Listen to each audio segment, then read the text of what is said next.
The Matrix 4 Resurrection released today.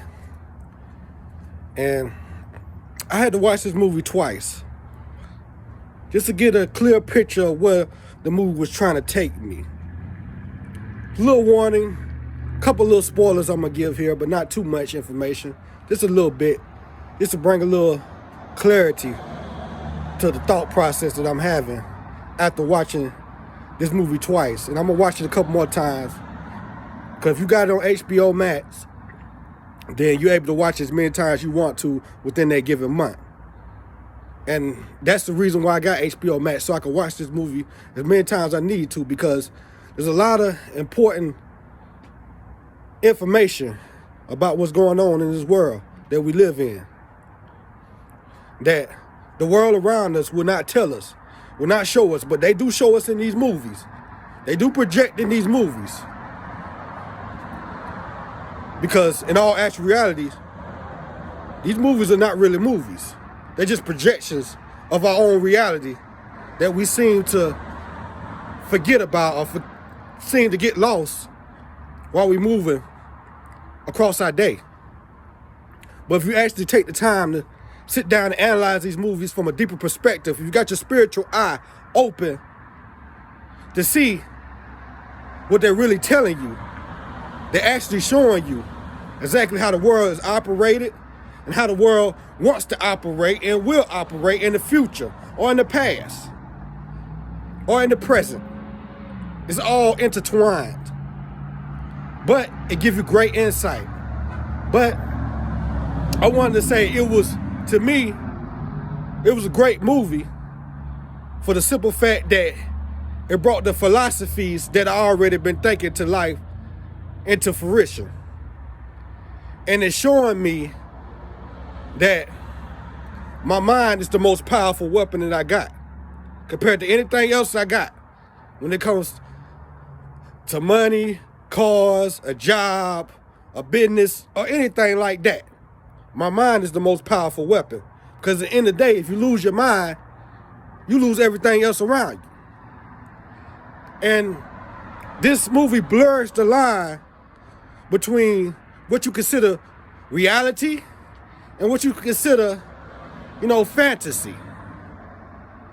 And I think in the life we live right now, it blurs the line a lot between reality and fantasy. So if you give it a deeper thought process, you might start to connect the dots that I'm starting to connect.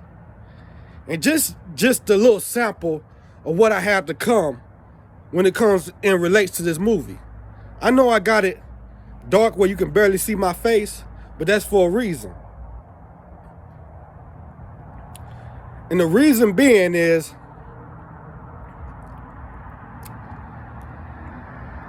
I want my voice to project more than my face to project. And I want you to hear what I'm really saying to you, because I don't come on here just to talk or hear myself talk. I come on here to relay a message. Because right before I watched this movie, I watched the past 3 movies just to get me prepared for this new movie coming up, so I can see things that other people can't see. And in the process of watching them 3 movies, there's one scene that really stood out to me out of them past 3 movies of The Matrix, where Neo goes to see the Oracle. And before he sees the Oracle, he talks to this little child, this little kid that had a spoon in his hand and was moving it with his mind. And he told Neo that it's not the spoon that's actually moving, it's you that's moving.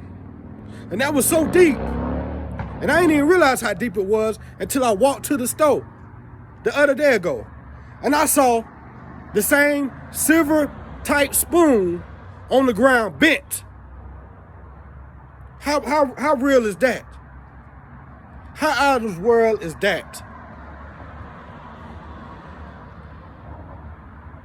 Most High is trying to tell me something. You got to pay attention And you gotta realize you have greater powers than what people try to act like you don't have. You have a greater strength, a greater purpose on this world than people try to act like you don't have. But it's in you to figure that out within you. And I just wanted to relay this little message just to get me a little warmed up, but it's more on the way. Just watch, you'll see.